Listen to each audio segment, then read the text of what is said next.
Toba टेक्सिंग district headquarter हस्पताल में तैनात डेली वेजेस मुलाजमीन ने 9 माह से तनख्वाह न मिलने पर हस्पताल के बाहर एहतजाजी मुजाहरा किया और शदीद नाराबाजी की। एहतजाजी मुजाहरीन ने हस्पताल में काम छोड़ हड़ताल कर रखी है, जिसके बायस दूर दराज से आने वाले मरीजों को शदीद परेशानी का सामना करना पड़ रहा है। हस्पताल में 37 डेली वेजेस मुलाजमीन तैनात हैं, जिन्हें 9 माह से तनख्वाह अदा नहीं की गई। एहतजाजी मुजाहिरीन का कहना है कि ईद के मौका पर हमें तनख्वाह अदा की जाए ताकि हम अपने बच्चों का पेट पाल सकें। डेली वेजेस मुलाजमीन 37 मुलाजमीन हैं, उनकी तनख्वाहें 9 माह से तनख्वाहें बिल्कुल नहीं मिली।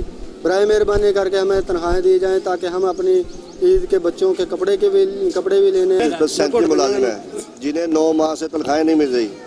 हमारे साथ मुलाजमीन में क्रिश्चियन भाई भी हैं जिन्होंने ईस्टर भी बगैर तनख्वाहों से गुजारी। दूसरी जानब हेल्थ तर्जमान का कहना है कि डेली वेजेस मुलाजमीन के साथ मुज़ाकरात जारी हैं, जल्द तनख्वाह अदा कर दी जाएगी। कैमरामैन मोहम्मद अदनान के साथ सुल्तान महमूद, टोबा टेक्सिंग।